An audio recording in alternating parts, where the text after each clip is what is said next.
Are you hangry? Know the signs.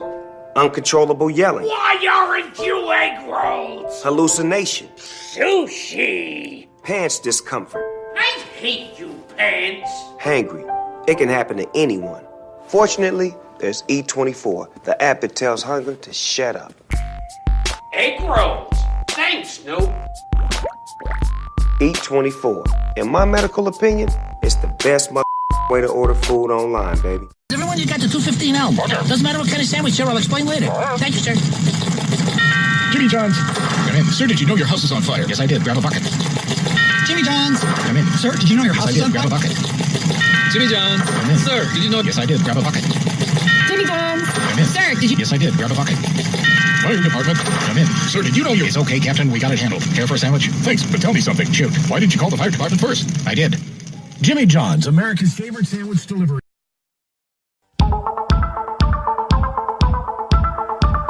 Hey everyone, I want to tell you all about an amazing salon.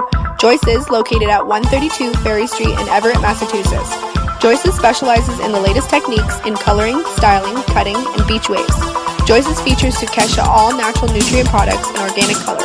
Joyce's full-service spa and salon, located at 132 Ferry Street, Everett, Massachusetts. 617-387-6688. Specializing in you.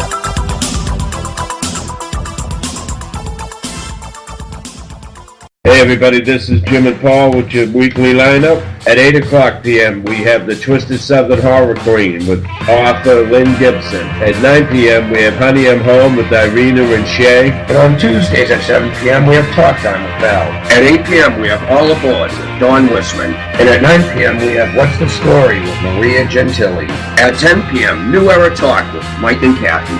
And at 11 o'clock we have Rock Talk with Amy Shapalo. Wednesdays at 8 p.m. we have Whiskey, Cars, and Cigars with Johnny Blender. At 9 p.m. we have Sports Insider with Glenn Spillman. And on Thursdays at 8 p.m. we have Hot Talk with Jimmy and Paul. At 9 p.m. Something to Consider with Katreese Barnes. At 10 p.m. we have Night Talk with Joe Rocks. And on Friday at 8 p.m. we have Summer 13 Films with Glenn Spillman and Sean Taylor. At 9 p.m. we have Sports Insider with Glenn Spillman. That's your weekly lineup. I hope you enjoy it. Thank you very much.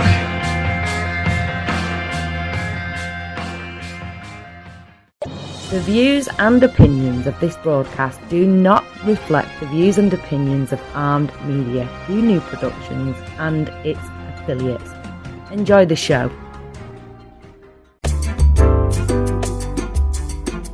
Laugh like the sun always shines, spinning wheel, fun times, and there's always something to remember, always something to consider.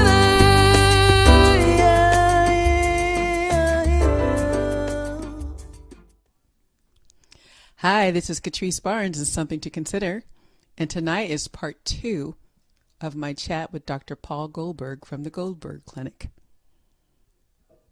Now, so do you ever use things like probiotics or anything that we use probiotics. I used to be the director of a large probiotic company. However, I find as many people using probiotics that are making them worse as I find using probiotics that are making them better.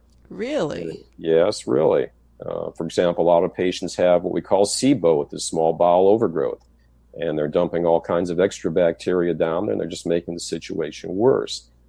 The term probiotic is like asking a medical doctor, do you ever give a patient drugs? Well, he says, yes, but I won't just give them any drug. I give them a particular drug at the right time for the right problem. And what kind of test would determine that amount? Well, it's a whole history on the patient, Katreese. But one of the things, I was talking about small bowel overgrowth. We would check the patient to see if they have an overgrowth of bacteria in the upper portion of their gut called their duodenum. And if they did, that would be at least for that time, that would be a contraindication to giving them a probiotic. And then we want to make sure we give them a probiotic in sufficient quantity and with the right quality, the right types of bacteria. And that's what I was getting at with the drug. And you don't just give anybody a drug. You're supposed to give a drug that's, if you're a medical doctor, that's appropriate for that disease. The same with the probiotic. There's all kinds of strains. There's all kinds of bacteria. And those bacteria do different things. But here's the point I'd like to make since you asked about probiotics. Lots of people never take probiotics and they do just fine. Now, why does anybody need to take them in the first place? They need to, the rationale is that there's something wrong with the gut, that the right bacteria aren't growing. If you have a gut which is messed up, that's a technical term, by the way, messed up. If they have a gut that's messed up, and they have all kinds of abnormal bacteria, viruses, fungus, maybe parasites even growing down there, you've got to get the environment right if you want the right bacteria to grow. And until you do, you can throw probiotics down there from now till eternity, and they won't take. And we've had patients come in who have been taking probiotics for 5 and 10 years. We do a stool sample on them. We do a microbiology on the stool. And we can't find a single normal bacteria growing down there. They're taking lactobacilli. They're taking bifidobacter. We check the stool. There's none of that growing in the stool. We're looking at it under the microscope. We can't find it. I mean, my background's in public health, micro and toxicology and epidemiology. So I'm qualified. I look at it. I have my technicians look at it, and they can't find anything growing there. Well, the reason it's not growing there is because it can't take, because the environment of the gut is so abnormal. So if you look, you have the best soil. I don't. You ever do any gardening, Katreese? A little bit. A little bit. Okay. My so father we have some organic gardens at our facility in Brooks. I like gardening, but I know this: I can have the very best seed there is. Maybe it's the best tomato seed, or the best collard green seed, or the best cucumber seed, whatever it is. But if I put it in poor soil, it ain't going to work. It will not grow. But I can take very mediocre seed and I put it into good soil. Has the proper pH, proper alkalinity, and has the right nutrients, right nitrogen content, and so forth. And boy, even mediocre seed will take right off. So we've got to get the environment of the gut right. And once we do, the right bacteria will start growing. Look at the kid when they're born. Baby's born, GI tract is sterile. There's nothing growing there. But as that kid descends down the vaginal canal, he picks up a few bacteria from his mom, just in the vaginal juice. And so those bacteria get into the gut and they start growing. And before long, the kid's got nice, healthy bacteria growing there. The kid doesn't need any probiotics. He's doing fine. Mm-hmm. So when we find abnormal bacteria growing in the gut, or a lack of the right ones, the first thing we need to ask is, why is that happening? Why is that gut in that situation? Why is that microbiome that we call it, why is it not proper? Well, people in alternative medicine, they just start throwing down probiotics down there, and that may help a little with some, may hurt some, may not do anything for others. But what's the reason why we don't got the right stuff growing down there? That's for the doctor to figure out with the patient. And that's what needs to be corrected. Because once we have the right conditions for health, things start growing. Don't have to rely on a bunch of supplements and probiotics. We get the right things growing down there. One person, maybe they got marital discord with their spouse. That will change the bacterial flora down there. People don't think about that. Another person takes drugs. That will there's not one drug on the market that doesn't have a negative influence on bacterial flora. Some a lot more than others, like antibiotics, but they all have some effect. Another person doesn't get enough sleep. That would be me. I don't get enough sleep. There's my mea culpa for the morning. If they don't get enough sleep, the bacterial flora will suffer. They will alter. So in doing a thorough examination of the patient, a thorough case history, and then a good laboratory analysis, we can find out why is that person, what has led to them getting sick. I don't want to just deal with the end product. Oh, you got bad bacteria there. Here, take some probiotics. I want to find out, why did they get like that? Because if we identify the causes and then we address the causes, then the patient's going to get well. But we have to find out what the causes are and get them addressed. Otherwise, like I see every day for the past 40 years of practice, people coming in, they're carrying a ton full of drugs they're taking. And I have patients, the record right now for our clinic, we have a patient come in from Puerto Rico that was on 32 prescription medications all at one time. Whoa! Ooh. Now, how would I have the ability to even know what's going on with that patient? Wow. Because, you know, when you take 32, let's say you're only taking 5 drugs. That lady was taking 32. Let's say you're only taking 5 drugs. Every drug has multiple characteristics to it and side effects. Then you got 5, and you don't just have 5 times 5. You got 5 times 4 times 3 times 2 times 1. You have all kinds of permutations and combinations of side effects the person's going to have. So that has to be sorted out. And then the other hand, we have people coming in, they're going to naturopaths and functional medicine people and alternative medicine people. And just for your listeners to know, I don't practice medicine and I don't do alternative medicine. I know both worlds. I've lectured to medical groups. I lecture to alternative medical groups, but I don't approve of what they do for the most part. Now, there are good, a lot of good people out there. They do some good things, but I think they take the wrong approach. So people come in, they're carrying bags, and on our website, which is www.goldbergclinic.com, www.goldbergclinic.com. There's a couple pictures here. We have a patient's just with all the supplements they bring in. I never ask people to bring in their supplements, but sometimes they do. And they unload them, and I have an examination table. It's a big table, and I got a couple of pictures. You can just see the examination table covered with the supplement bottles that people bring in. I can just imagine. We had one lady came in, about a 60-year-old woman with her husband, and she was taking $3,800 worth of supplements every month. Wow. I don't know how she had room in her belly to put any food in there. Oh, my goodness. And the biggest problem we had with her was trying to get her not to take all that stuff. But people get sold a bill of goods, and they think because we're a pill-conscious society. And, you know, when you start getting to functional medicine, alternative medicine, just going from one set of pills, which are the drugs, to another set of pills, which are the supplements. Right. Now, I'm not saying supplements should never be used, but I'm saying they have to be used judiciously for a limited period of time. Because once you have a person who's got a well-functioning GI tract, the need for supplements goes down to practically nothing. They have a good functioning GI tract and they eat a proper diet, their need for supplements goes way, way, way down to virtually nothing. So in essence, you could actually throw yourself off by just taking supplements, because we're all told a little multi ain't going to hurt you. And you could. Most people, if they're just taking multi and 1 or 2 other things, probably not going to hurt themselves. But again, in our practice, we see people coming in taking 5, 10, 15, 20 things. And it's not just taking it that's the problem. It's the fact that their mindset is, and again, on a pill mentality, that this is going to fix my problem. Right. And it doesn't. Those things don't fix people's problems. And then people say, well, I took that when I felt better. I said, how long did you feel better? Oh, a couple of days. And then I took something else and I felt a little better after that. I said, how long your problem's been going on? 20 years? And you're just going from one supplement to another, and your health continues to go downhill. So again, got to identify the sources, the causes of the problems. I also saw on your website that you don't really like the word diet. Well, I have a definition for the word diet. I see. Yeah, so maybe I got that wrong. I'll bore you and your listeners just for a moment. Diet. I don't think diet is boring because there's so many. Well, let's talk about diet just for a second. Diet, by my definition, and I think it's a correct definition, just means whatever you eat. So whatever you eat, that's your diet. So if you eat chocolate-covered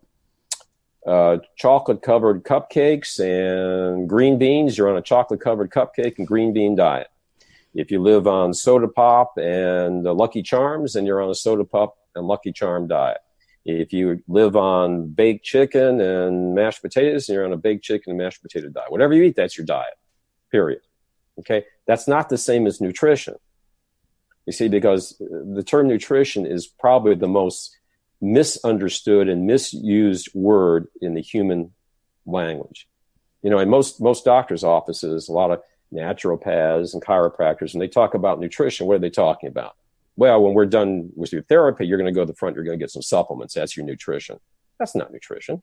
That's a supplement. That could be part of the diet, but that's not nutrition. Okay? So what's nutrition?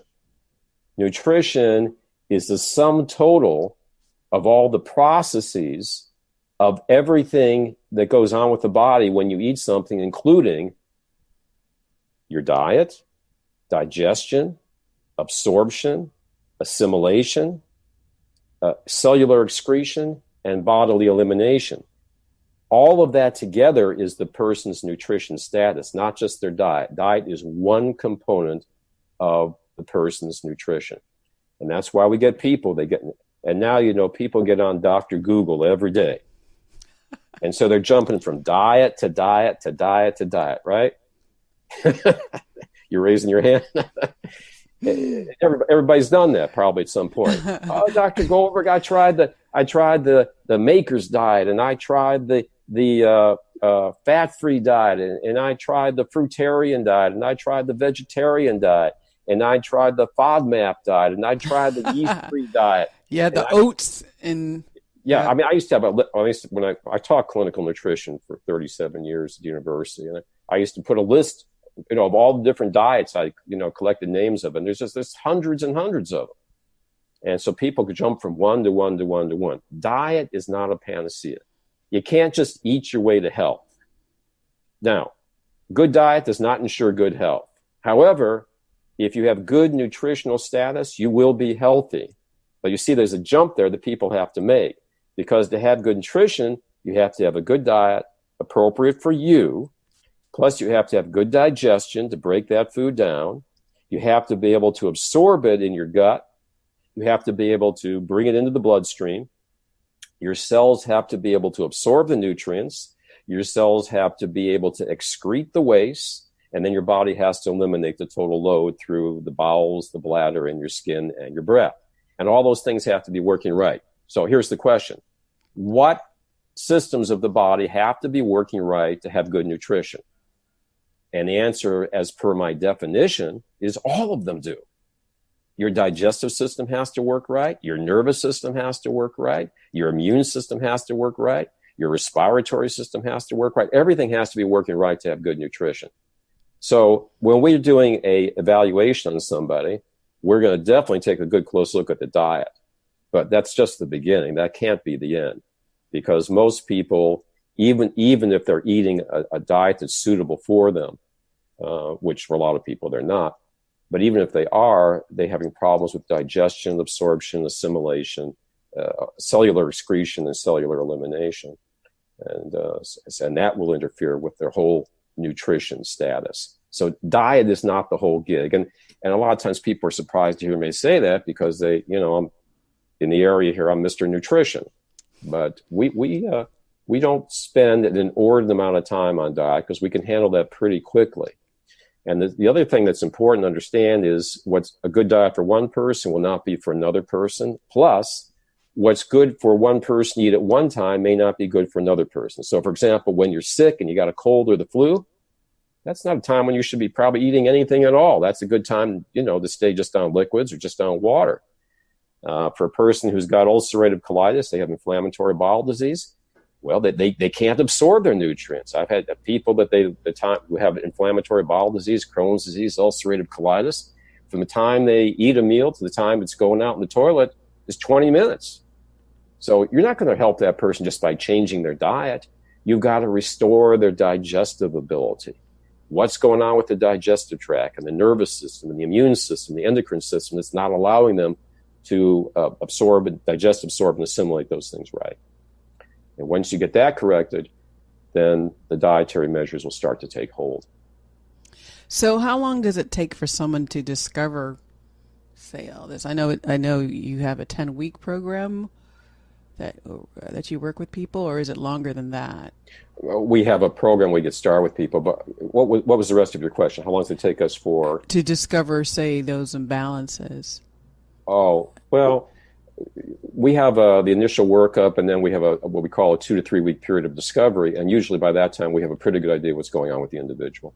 I mean, other things may unfold as we work with that person, but we're pretty intensive in the way we work a person up. So usually by the third week, we've got all our data collected, and of course the patient's an active participant in that, and we can tell the person what we're going to start doing with them, and we'll work through different stages with them to help them regain biochemical balance and good health at that point.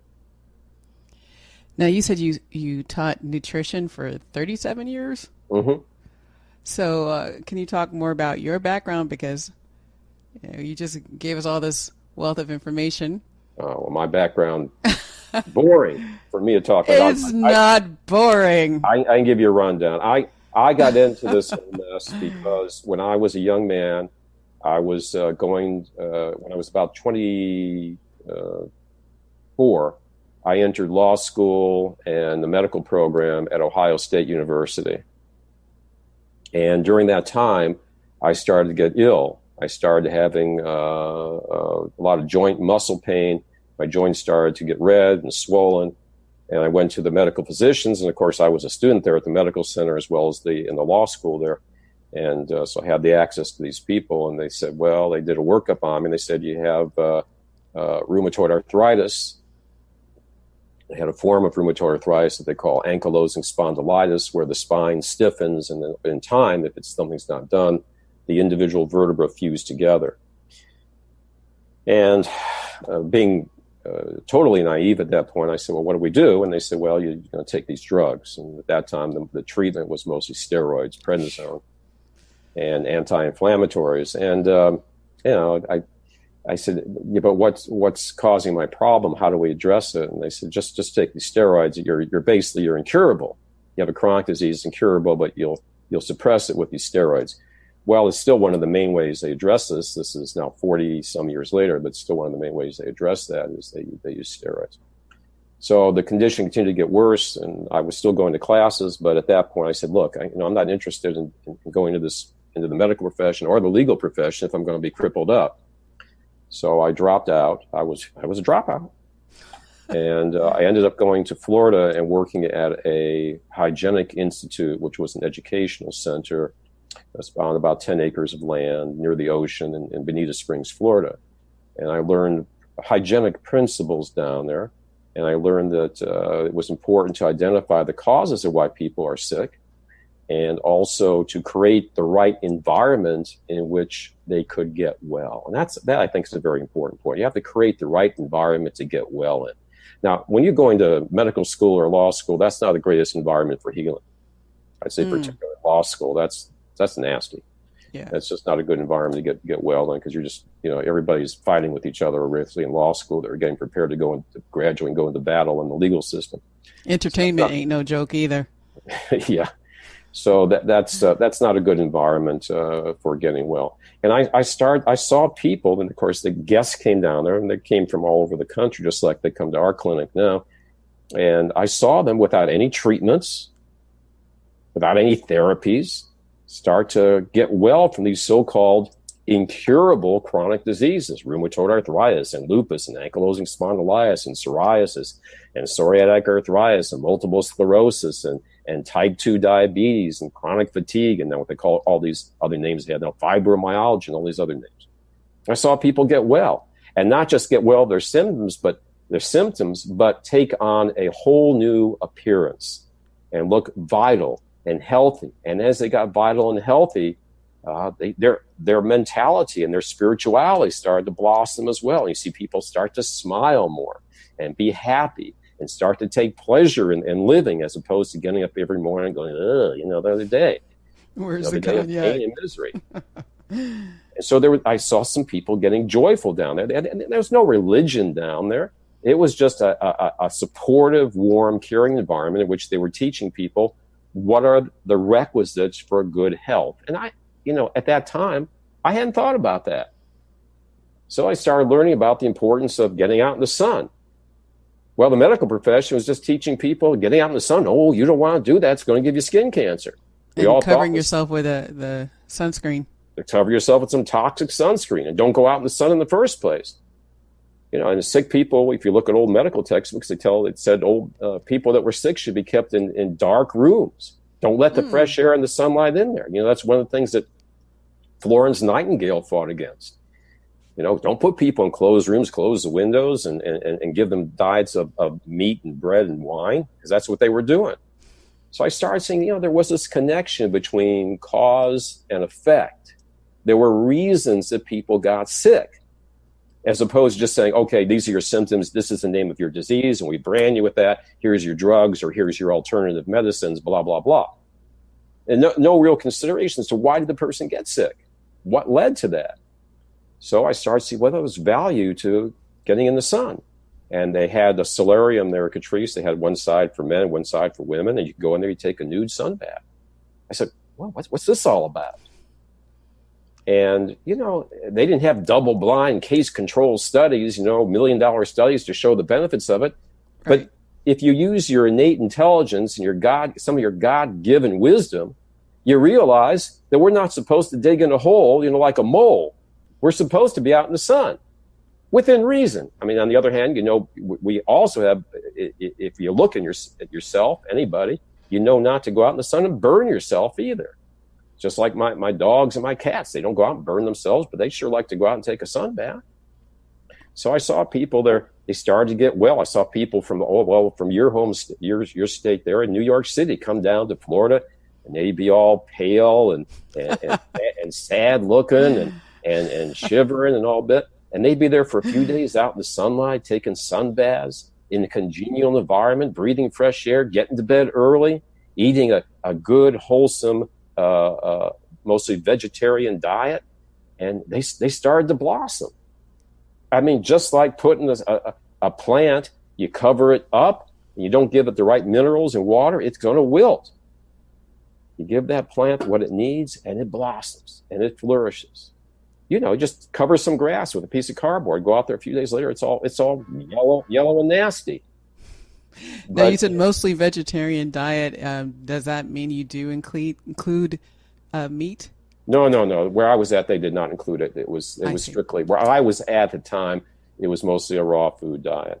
I've learned that you got to use different strokes for different folks, and so I have my preferences. What I prefer, general what people eat, but we try to work within their own desires to a degree, to a limitation. I see. So, but you prefer the raw food. I don't necessarily prefer raw, but I prefer that they be that they limit their animal products for a couple of reasons. One, because I just I don't see us as all being that much different than any other animal. We're a different animal, but we're all animals, and I think it's wise to be humane. And anybody that's seen these slaughterhouses and the way animals are raised and they're killed, it's not only unhealthy for us to eat it, because this ain't some buffalo off the old prairie. This is some animal that suffered terribly, and I don't want to be part of that brutality. But the second thing is because it's the product itself is not only raised in a brutal way, but it's not healthy. The fish are coming out of these fish farms where they're being given antibiotics and hormones, and so are the cattle, the pigs, the chickens, and all the other animals. So we are a nation which, at the very least, should reduce, almost everybody benefit from reducing their animal consumption. My own personal preference for me is to avoid it entirely, but I don't force people to become vegans or even vegetarians if that's not their preference. Okay, and so the protein factor then. Okay. Where does one get that? Where does one get it? If you're... Oh, well, right now we have a country, everybody's worried. A lot of people, they come to my clinic and they say, I'm not sure I'm getting enough protein. I had a bodybuilder come in, and he came in because he was breaking out all over, and he had a lot of gas and bloating. His skin was looking terrible. He's a young guy. And he said, he wanted help building more muscles, and also he wanted to see if his complexion would be cleared up. So one thing we did with him, we did a little diary, and when he came back, he was taking about close to about 350 to 400 grams of protein a day. I mean, that's a humongous amount. He wasn't having a hamburger. He was eating a cow. Okay, that's it for this week. Stay tuned next week for part 3 of my chat with Dr. Paul Goldberg from the Goldberg Clinic. Thursday, 9 p.m. Something to... Through the night.